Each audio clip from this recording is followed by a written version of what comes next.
Anda boleh muat turun latihan melalui pautan yang diberi di bawah video ini. Terima kasih. 2.4 aplikasi pembezaan di dalam subtopik titik pusingan dan sifat titik pusingan. Okey, sebelum ni cikgu tunjukkan 3 jenis graf. Okey, 3 jenis graf di mana? Okey. Jika dy dx, ingat dy dx tu apa? Dy dx tu adalah kecerunan tangent. Okey. Apabila kecerunan tangent ataupun dy dx berubah tanda. Contohnya pada titik pegun S sama dengan X sama dengan A, contoh macam ni Okey, apabila berubah tanda daripada positif ke negatif, pergerakan dia daripada positif sampai atas, turun balik negatif. Ingat, naik positif, turun negatif. Ini kita panggil titik, apa kita nak panggil? Titik maksimum, dia paling atas. Okey, dia paling atas. Ini titik maksimum. Okey, kalau dy dx berubah tanda, dy dx berubah tanda daripada negatif pergi ke positif. Okey, jadi dia adalah titik S, iaitu titik S ni ialah titik minimum, paling bawah. Atas maksimum, bawah minimum. Ini adalah titik minimum. Okey, apabila ia tidak berubah tanda. Apa maksud tidak berubah tanda? Positif, lalu dekat titik tu positif balik, naik balik, naik, lalu naik balik. Jadi ini kita panggil titik lengkok balas. Okey. Titik lengkok balas. Okey, titik lengkok balas. Okey. Jadi ingat bila paling atas graf kita graf kita masam. Jadi titik maksimum bila senyum, okey, ataupun menurun paling bawah titik minimum. Dan bila daripada tidak ada perubahan, positif pergi ke positif semula ataupun negatif pergi negatif semula, ia titik lengkok balas. Okey, contoh yang macam ni lah. Okey, ini kita panggil titik apa? A maksimum. Kenapa maksimum? Daripada positif pergi ke negatif ataupun dia masam. Okey, yang ini pula minimum. Okey, ini adalah minimum. Okey, ini daripada negatif, daripada turun lagi. Jadi ini titik lengkok balas. Okey, ini contoh ya. Okey. Contoh 1. Diberi lengkung Y sama dengan X kuasa 3 tolak 3X kuasa 2 tolak 9X tambah 11. A. Cari koordinat titik pusingan bagi lengkung itu. Macam mana kita nak cari koordinat titik pusingan? Okay, ingat titik pusingan, kita kena ingat dy dx sama dengan kosong. Titik pusingan. Jadi, dy dx, kita cari y. Okay, y dah ada. Kita cari dy dx. Ini untuk A. Okay. X kuasa 3 jadi 3X kuasa 2. Ini akan jadi negatif 6X, negatif 9X, negatif 9 sahaja. Okey, disebabkan kita nak cari titik pusingan, mesti dy dx sama dengan kosong. Pusingan dy dx sama dengan kosong.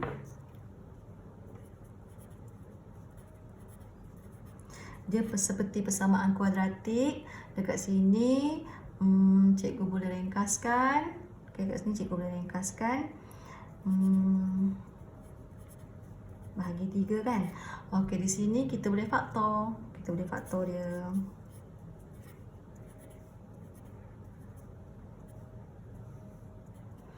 Okey, jadi cikgu akan dapat X sama dengan negatif 1 dan X sama dengan positif 3.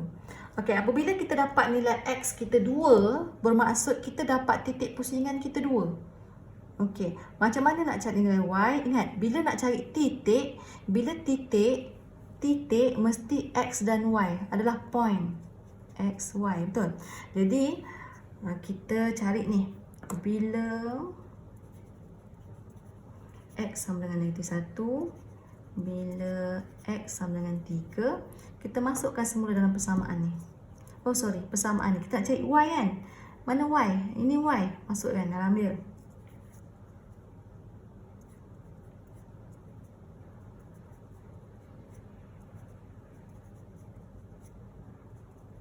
Okey, bila X negatif 1, kita akan dapat Y 16. Ni pula.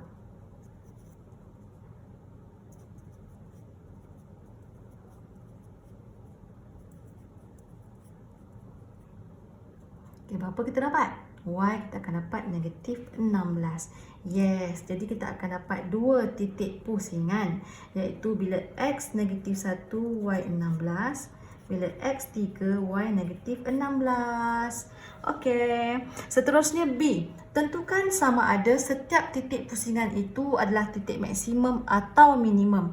Okey, ingat nak cari titik pusingan dy dx dengan kosong. Okey, untuk mencari sama ada titik itu minimum atau maksimum, okey, contoh saya buat B. Okey, nak cari minimum atau maksimum ini. Okey, ada dua tanda, ada dua cara di mana kita menggunakan terbitan kedua, pembezaan terbitan kedua, iaitu D kuasa 2Y, dx kuasa 2. Kalau lebih besar daripada kosong, apa akan jadi? Kalau D kuasa 2Y, dx kuasa 2. Kalau lebih kecil daripada kosong, apa yang jadi? Okey, kalau lebih besar daripada kosong, maksudnya titik maksimum. Oh, sorry. Titik minimum. Yang ini kalau lebih kecil daripada kosong, titik maksimum. Okey, lebih besar daripada kosong ni sebenarnya adalah positif. Lebih kecil daripada kosong ni sebenarnya negatif. Okey, ini kita punya hint lah. Jadi macam mana? Jadi daripada dy dx, cari D kuasa 2y dx kuasa 2. D kuasa 2y dx kuasa 2. 3x kuasa 2 jadi 6x. Negatif 6x, negatif 6. Dah, itu sahaja. Jadi daripada sini, okey, daripada sini, okey, disebabkan ada dua titik kan. Bila x sama dengan negatif 1, bila x sama dengan negatif 1. Sorry, negatif 1 pula. Positif 3. Silap cikgu. Positif 3. Jadi kita gantikan. Gantikan macam ni. Negatif 1, negatif 6. Kita akan dapat apa? Negatif 12. Okey, kat sini kita dapat negatif 12. Yang ini pula.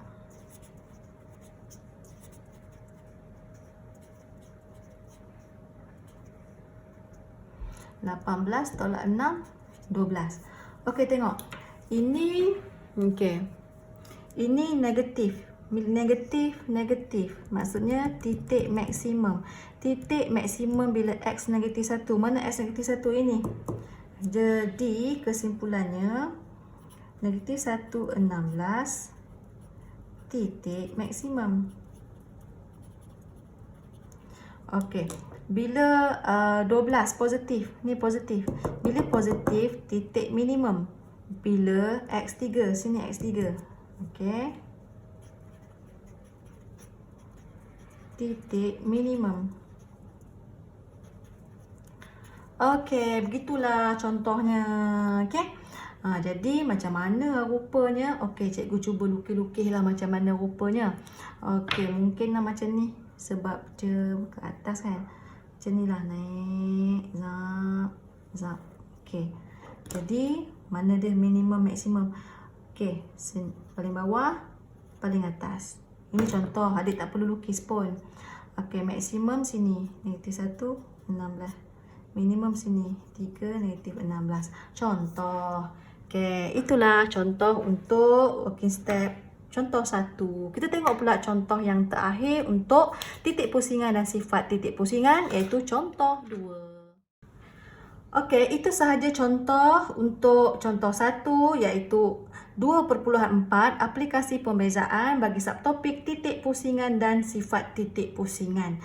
Okey. Ingat ya, untuk titik pusingan dan sifatnya, ada dua perkara yang perlu kita ingat. Nak cari titik pusingan, mesti dy dx sama dengan kosong. Kalau kita nak tahu dia punya maksimum atau minimum sesuatu titik, mesti d kuasa 2y dx kuasa 2. Dan lebih besar ke, lebih kecil ke, lebih besar positif, lebih kecil tu negatif. Bermaksud positif tu adalah senyum. Senyum, graf kita senyum. Okey. Positif tu maksudnya graf kita senyum. Senyum, senyum. Jadi sebab itulah minimum. Kalau kita dapat benda yang negatif, masam je kita. Jadi paling atas. Okey, seterusnya kita boleh jumpa lagi untuk video akan datang untuk subtopik, masih subtopik yang sama 2.4 aplikasi pembezaan, tetapi tajuk kecil yang berbeza. Okey, jumpa lagi cikgu. Bye-bye. Assalamualaikum dan salam sejahtera.